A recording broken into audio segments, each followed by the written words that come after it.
Well, if you make it through the next 40 minutes, you will have made it. So this is the last class. I don't know about you guys, but I have certainly enjoyed my part of the study. I probably enjoyed Neil's part of it better.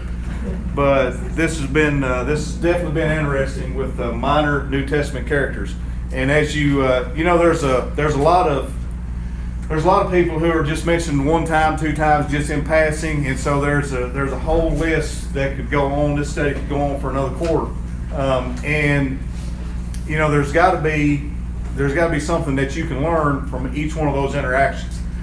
But tonight, whenever Neil and I first started selecting who we were going to go with, I wrote all mine out. I was not supposed to be the last class, but mine is Demas. So that's who we're dealing with tonight.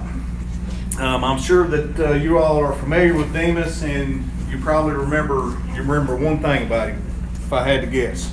But he's mentioned 3 times in the Bible, and we're going to go ahead and read all 3 of those times. The first time he's mentioned is in Colossians chapter 4, verses 12 through 14. And every time that he is mentioned, it is in a letter that Paul has written. So Paul is the one mentioning. Epaphras, who is one of you, a bondservant of Christ, greets you, always laboring fervently in your prayers, that you may stand perfect and complete in all the will of God. For I bear him witness that he has great zeal for you, and those who are in Laodicea, and those who are in Hierapolis. Luke, the beloved physician, and Demas greet you. That's all he has to say about Demas in Colossians. In Philemon, verses 23 and 24, he says, Epaphras, my fellow prisoner in Christ, greets you, as do Mark, Aristarchus, Demas, Luke, my fellow laborers. And that's all he has to say there. The final time that he mentions him is in 2 Timothy chapter 4. And this is probably where most people are going to remember what was said about Demas. But we'll go ahead and read verses 9 and 10.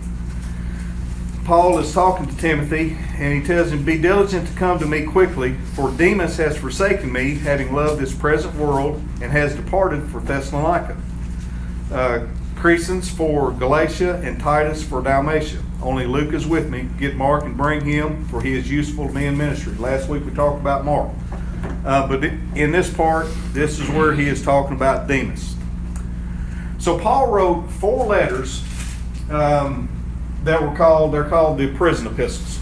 Those would be Ephesians, Philippians, Colossians, and Philemon. And all of those were written when he was in his first Roman imprisonment, somewhere in the early 60s, 60 to 64 probably. But he mentions, so Demas is with him while he's in prison. Demas is not, it doesn't seem that he is in prison with him, but he is there where he's at. And so he's there to help him. I'm going to say that Demas probably didn't just land there. He had probably been with him, through some of his journeys. And there's an interesting little section over in Philippians, I believe it is. Let's see here.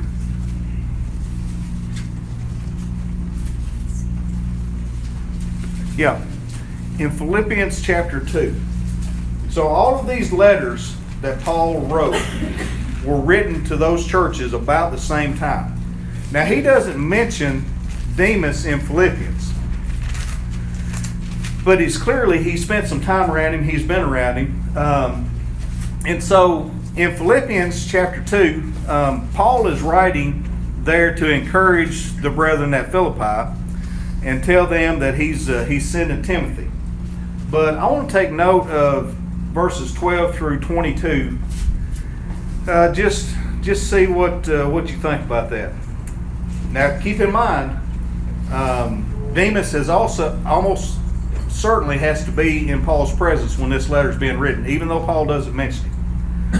But he writes to the Philippians, starting verse 12, he says, Therefore, my beloved, as you have always obeyed, not always in my presence only, But now, much more in my absence, work out your own salvation with fear and trembling. For it is God who works in you both to will and to do for his good pleasure.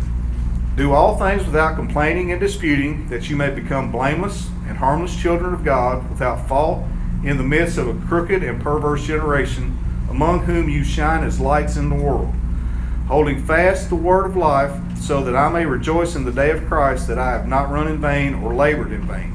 Yes, and if I am being poured out as a drink offering on the sacrifice and service of your faith, I am glad and rejoice with you all. For in the same reason, you also be glad and rejoice with me.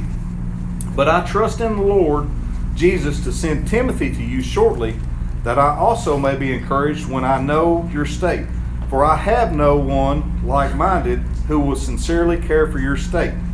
For all seek their own, not the things which are of Christ Jesus. But you know his proven character, that he is a son with his father and has served me in the gospel. You know, I was reading through that trying to prepare for this lesson, and I thought, you know, Demas is there with him. This is way before 2 Timothy.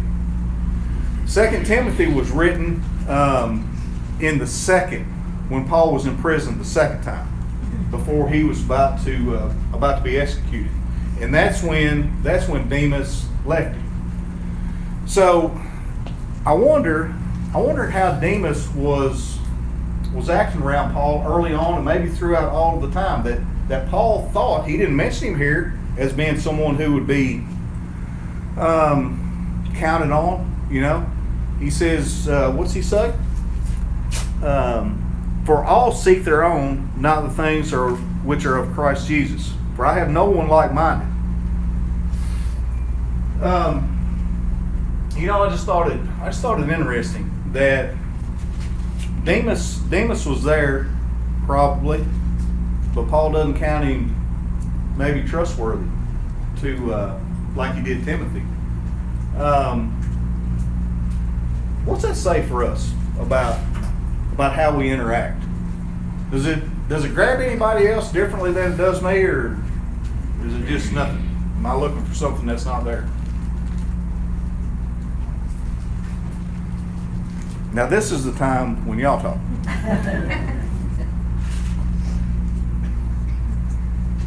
Nothing. I don't think I just pulled that out of thin air. I think it's a reasonable concept. You know, what I get from that is Demas, he might not have been fully mature in Christ, and Paul didn't think that he could trust him with, you know, maybe helping spread the word.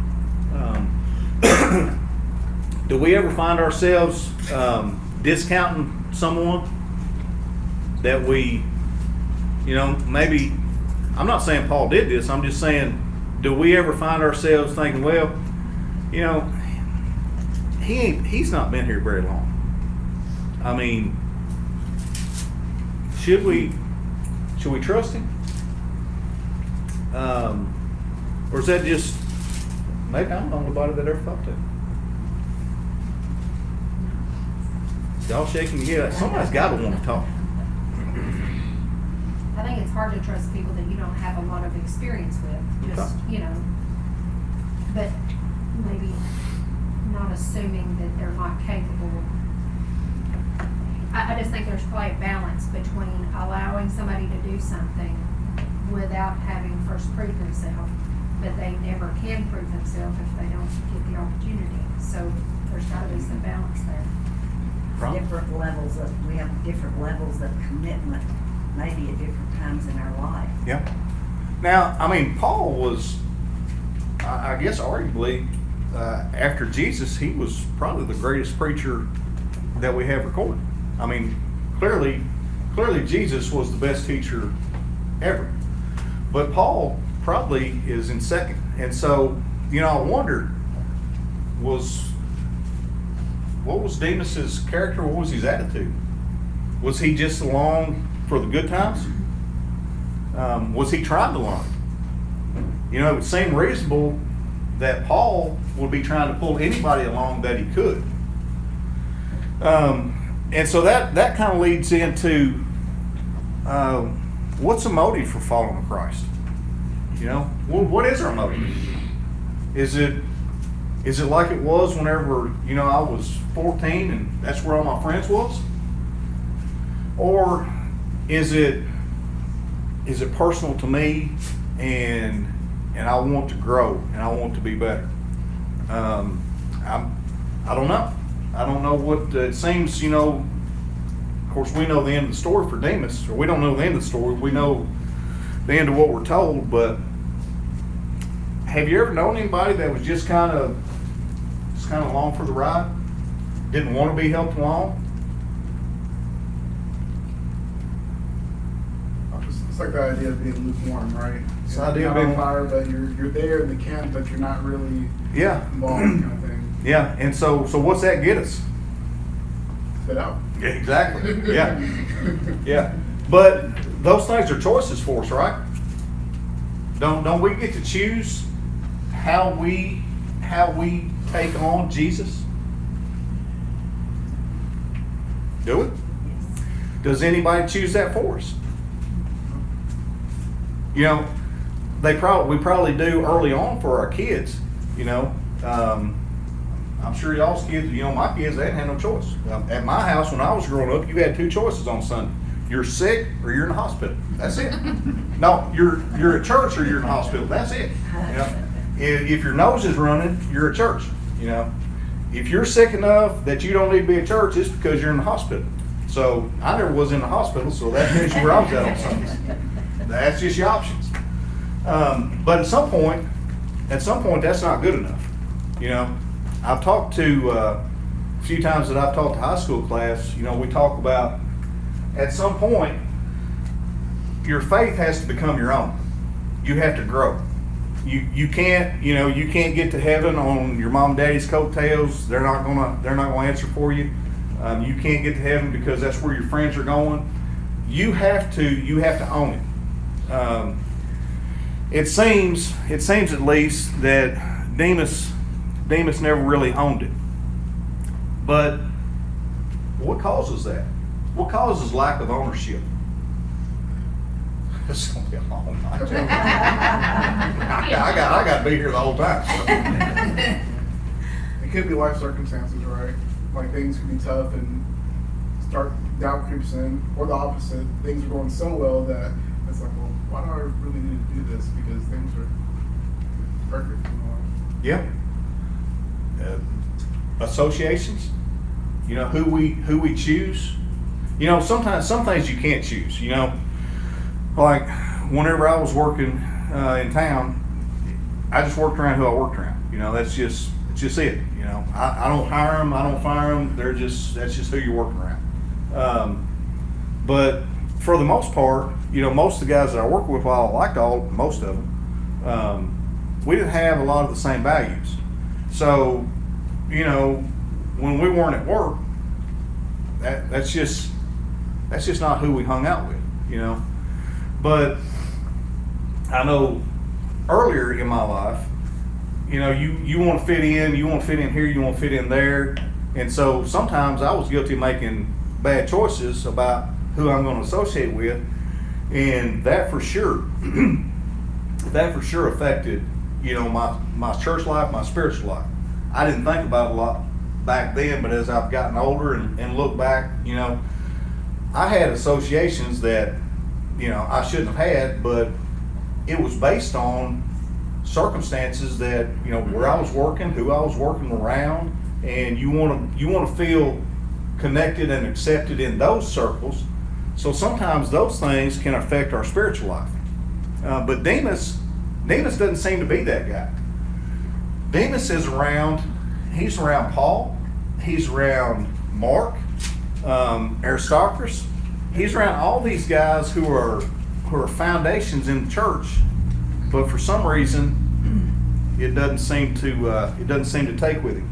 And I don't know that we can narrow it down to one simple reason, but I think there's applications for our life for sure. our associations can affect our spirituality. And I don't think it matters who you're around, how good they are, how much they try. If you don't understand the severity of being lost and not being the hot Christian, the Christian that's on fire, that's trying to do right, like you said earlier, you can't do it for me. I can't do it for you until we truly understand how bad it is to be lost. That if I die tomorrow, where am I going? Yeah. It's hard to understand that. Yeah, and I mean, I think, you know, we all live in a society where, you know, the common thought is, at least for me, I mean, I'm probably gonna live maybe to 60, you know. You know, but we're gonna live out a good long life, and then, you know, we'll get old and we'll get weak and we'll die. But the reality is none of us really know. You know, and I'm not convinced that that eternity is that present on our mind like it should be.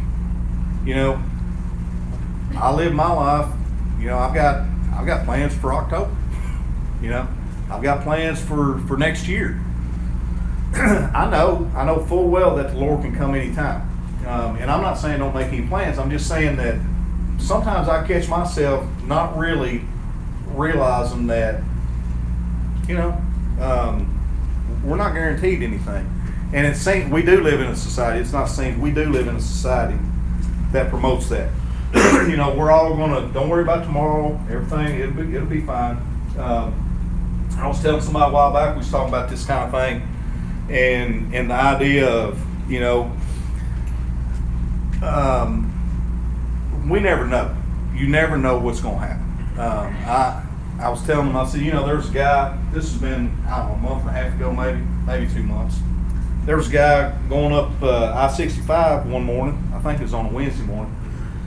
And I don't know if he was going to work or if he'd been somewhere and going home. I don't know. I don't know where he's from. I know it was one guy in a car. It was raining. He was going up I-65 right there by Smith's Grove. Hydroplaned. Car went into a spin. So he spun a few times based on the news report. He hit the center wall. Y'all know that concrete wall? Going up I-65. He hit that center wall. Spun, bounced off of it. He wound up in the middle of I-65 going north. It's fine. Wasn't hurt. Car was damaged. He was shaken up. It's early in the morning. He steps out of his car. Semi run over him. He was good. He was good. No plans of any of that. That could be me. That could be anybody. You know, our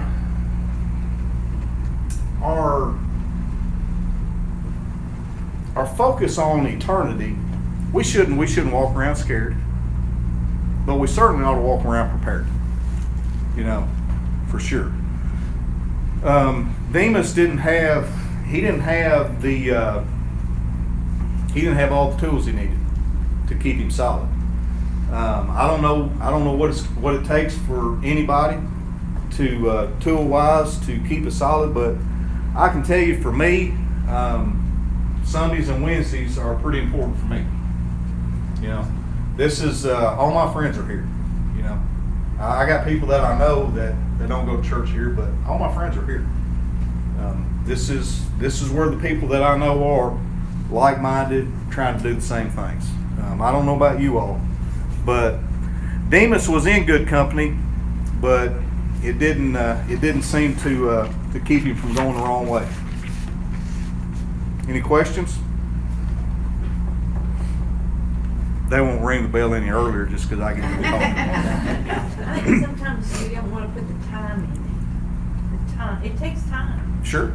to do everything we've talked about, and we put our time everywhere else, but Yeah. you don't take the time to do what we need. You have to be intentional. I think that might have been mentioned earlier tonight. You know, you have to be intentional. Good job, by the way. You do have to put in the time, and it is intentional. So I've got a few things that we can learn from Demas. The first thing is, number one, there is a right way and a wrong way to love the world, based on 2 Timothy it says Demas, what did it say? Anybody remember? He loved this present world. So, is that wrong? I mean, God made it.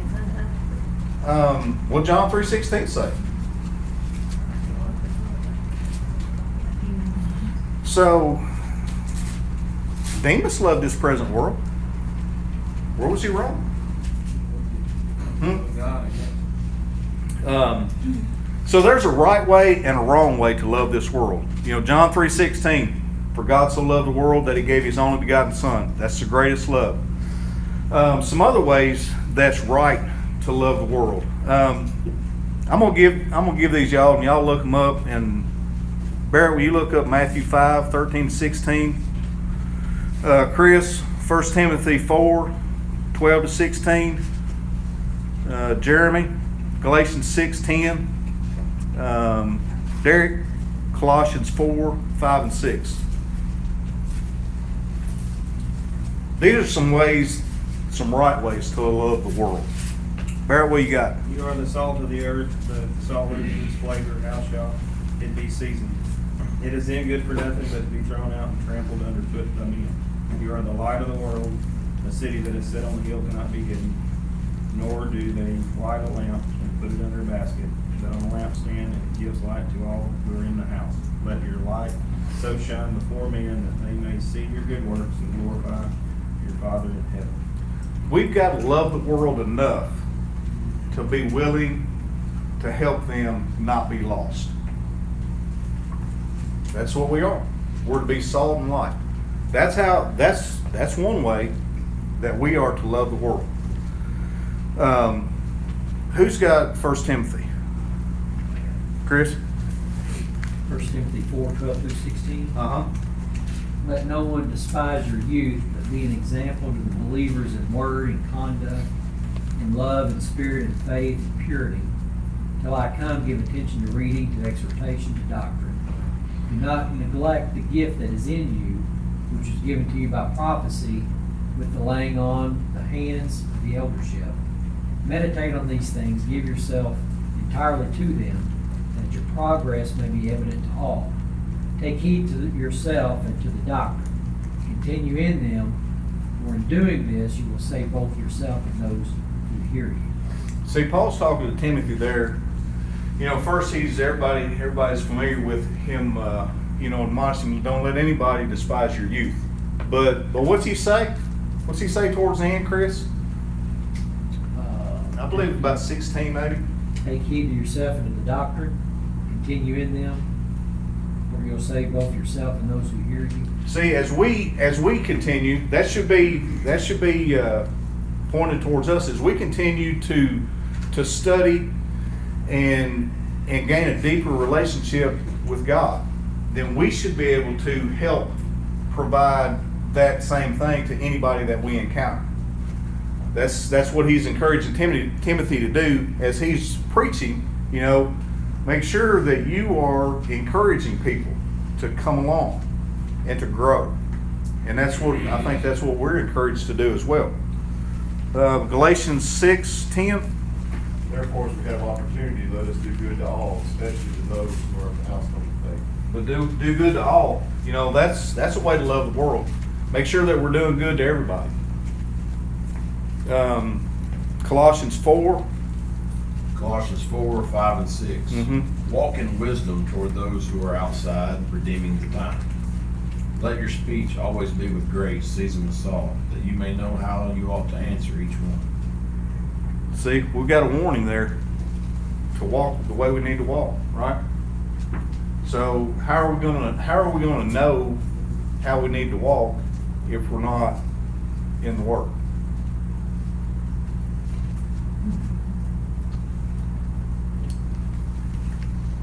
But the whole idea there is to be an example to the world. You know, that is a way that's a right way to love the world.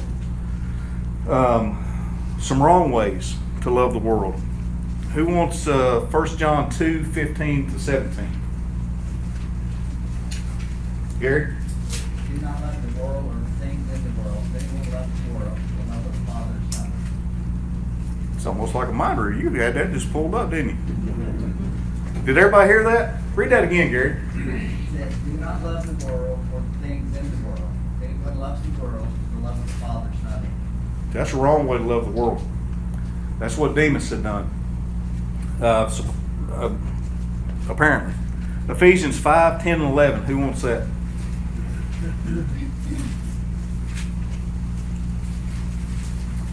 Well, nobody's sitting on that one? Kevin, before we leave that, Yeah. the key to verse 15 there, I believe, is that the things in the world. Mm-hmm. Not necessarily the people in the world, but the things in the world. Right. And then if you couple with that verse 16 and 17, for all that is in the world, the lust of the flesh, lust of the eyes, and pride of life, is not of the Father, but is of the world. Now, if you love the people of the world, they're of the Father, the Creator. But the things in the world and the desires are not. That's right. And then verse 17, and the world is passing away in the lust of it, but he who does the will of God abides forever. So there's the temporary, the flesh, and then there's the spiritual. Exactly. Made in the image of a spirit. Right. So we're spirit. Ephesians 5, 10, and 11. Who's got that? Stephen? Finding out what is acceptable to the Lord, and have no fellowship with the unfruitful works of darkness, but rather expose them. See, we have to be able to identify things that we don't need to be a part of, right? Yeah. Yeah, we do. How are we going to identify that? Scriptures. Huh? Who said that? It's all right here, right? Does that mean that sometimes we're going to have to be faced with hard choices? Things that we don't like, difficult times? Yeah, for sure. But it's the wrong way to love the world. The things that are worldly. James 4:4. Who's got that? I got you. Okay. You adulterous people, do you not know that the friendship with the world is enmity with God? Therefore, whoever wishes to be a friend to the world makes himself an enemy of God. Now see, isn't that tricky? I mean, isn't it tricky because what are we supposed to be doing as Christians? Making disciples. Yeah, I don't know who said that, but yeah. Yeah. So we've got to be really careful, right? Whenever we're trying to influence people, we've got to be careful, and we've got to be strong enough to not be overcome by them. Now, is that what happened to Demas? I don't know. He loved this present world. He forsook Paul. Is it because while Paul was in prison that he had, he was around some people that were bad influences? Was it because he saw what was happening to Paul and he didn't want that to happen to him? I don't know.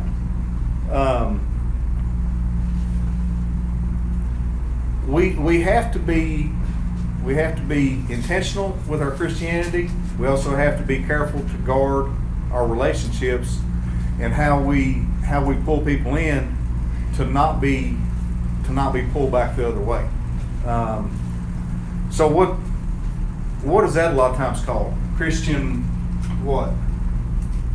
Anybody fill in the blank? Starts with an M. Let's hire them say starts with ma and ends with charity. Yeah. But can we grow if we're not in the Word?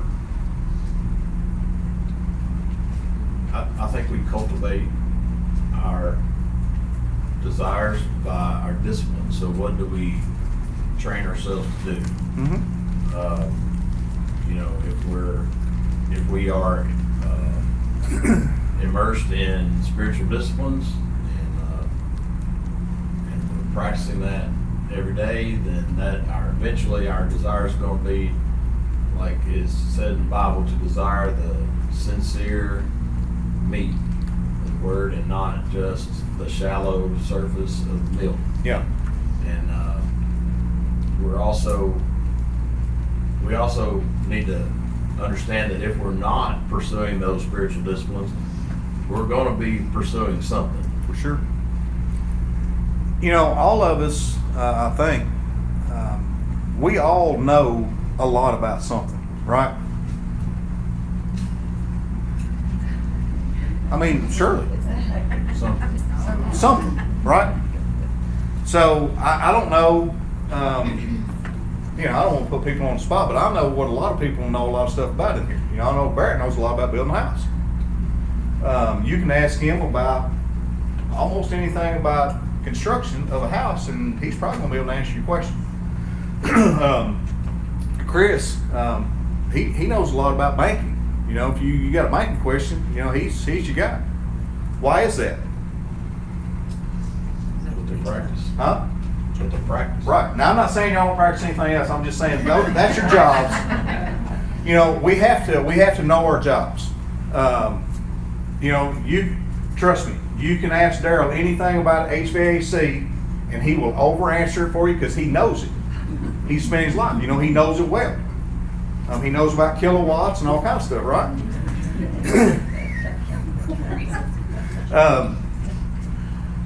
We know what we want to know. Would you agree with that? So, you know, to my discredit, a lot of times whenever I'm preparing for these lessons, you know, I got to a place today and I'm like, I don't know if this is even making any sense. So what did I do? Stop. No, I called Howard. Yeah, and Neil's out of town, so, you know, I don't want to bother him, so I called Howard. Because, why? Why is that? Because Hiram, that's what he spends his life. That's what we all should spend our lives to. You know, I shouldn't have to call because I have spent my life in the Word. You want to know, you know, about line work and high voltage? I'm your guy. You know, that's what I spent my life doing. But I also, no matter what else we know, we all should know this as well as anybody. Not to say that we shouldn't ever have any questions or some things that are hard and difficult to understand. That's clearly what happened to me today. It was very difficult for me to understand, so I had to call for some help. It wasn't because I was dumb.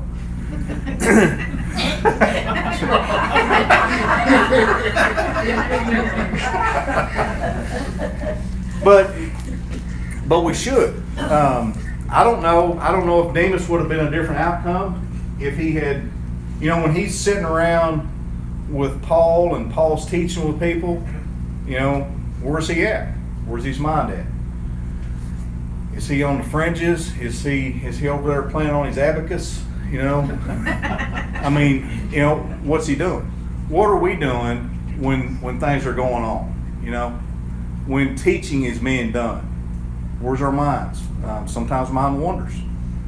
I think sometimes too it's about exposure. So I was thinking about our jobs and how do we actually learn them so well, because we're exposed to whatever that is to learn everything about whatever that is that we do.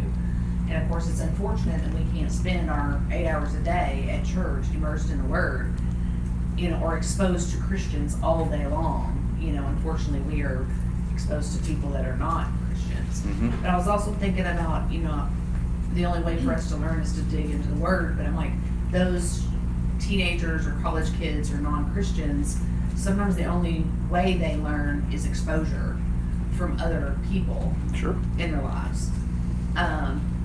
Until they get that exposure of positivity and Christian example, then they'll dig into the Word. Mm-hmm. You have to, when one decides to make it their own and take it on, that's where we're gonna work deeper, work harder, dig deeper to try and be better students of the Word. Something else that it just kind of occurred to me when you were talking about going to Hiram is that as I think about this fella who was surrounded by the great minds of the time in Christianity. Sometimes I can be guilty of looking to the people who I respect and who I know more than me, and I think I'm gonna let them do because they know more, they are further along. I'm gonna take a step back and let them, but I don't ever grow Right. if I'm too, self-conscious, or I feel like these people are so much further along, they should be the ones to do these things and not me. And, that can play a part in our lack of moving forward sometimes. Yeah, for sure. I don't, Lord, Going back to what you've been talking about following them, like, not closely. One of my favorite things to go to when I'm having weird times is in Luke, where it says Peter followed him at a distance. And like, we can read a lot of that into it, but he didn't want to be he wanted to hang around and be known as that. He didn't want to get involved. And Yeah. He didn't want to. So we need to follow him at a distance. right? Yeah, We need to be right there. we need to be right there. Mm-hmm. Also, I think about the strength we draw from each other. And one thing that's mentioned about Demas in 2 Timothy 4 was he was not the only one that left Paul. Crescens for Galatia and Titus left for Dalmatia. So I can see a little bit of maybe some discouragement going on because, hey, Paul's in prison, Titus is gone, Crescen's gone. His source of strength. Yeah, but see, those guys went on to do other works, Yeah, but I'm just saying, because he's losing out on some fellowship there. He's Yeah. losing out on some encouragement. right? Yeah. So that just continues to reinforce that we need to be around each other, right? Brittany, I think you had your hand up. You did? I did, but it's okay. Go ahead. Well, I was just gonna say, like, we're talking about Demas and how Demas left left Paul while Paul was in prison. And I think the big word that we're using right now is intentional. And I also thought about James 1:13, where it says, let no one say when he is tempted, I am being tempted by God. For God cannot be tempted with evil, and he himself tempts no one. But each person is tempted when he is lured and enticed by his own desire. So Demas left Paul in prison, yes. But you can call it not being encouraged or whatever.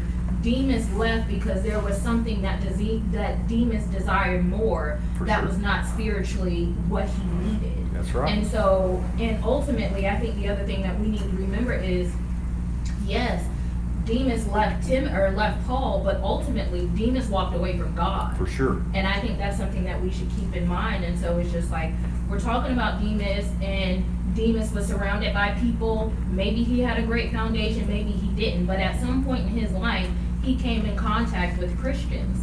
But for Demas, it wasn't enough because there was obviously something in the world that he desired more, which is ultimately why he left Paul. It was something that he desired, and ultimately, he walked away from his friend, but more importantly, he walked away from God. He absolutely did. That's the most important thing I think that we need to remember. Like, yes, we need to be intentional about our spirituality, but remember, like, if there's something in the world that we desire more, you can leave everything behind, but ultimately it's a fail on your behalf because you're leaving God. That is exactly right. And that brings me right into the last point that Demas teaches us. It's not the last point, but it's the last one we're going to get to tonight. He teaches us it is possible to be faithful and have great influences, but still fall away. Ultimately, it's a decision that we all have to make. And we can blame it, you can get upset about this, or they done that, or I didn't like this, but ultimately, we're all responsible for our own selves and how we respond to Jesus, right? So Demas was around the best, and it didn't take for him. Matthew 10:22. Let's see here. It says, "And you will be hated by all for my name's sake, but he who endures to the end will be saved." Demas bypassed on that. One other thing that I found pretty interesting is, when Paul mentioned Demas in Colossians, You know, all he says is, you know, Demas is here and he greets you. But Paul is writing to the Colossians, and you know, one of the major themes of that letter is to encourage them not to be tempted to quit, because they were being discouraged. And that wasn't the whole theme of the letter, but that's one of the major pullouts you can pull out from Colossians. And I thought, man, if Demas was there when Paul was writing that letter, he should have read that. You know, maybe that would have helped him. Maybe he did read it and it didn't take. He thought, you know, he's talking to them, he's not talking to me. Am I the only one that's ever had that thought? Y'all listen up, he talking to y'all. When it's really, I need to be the one listening up, because he's talking to me. Some good and bad lessons from Demas, but that is the end of our study. Thank you guys for a good class.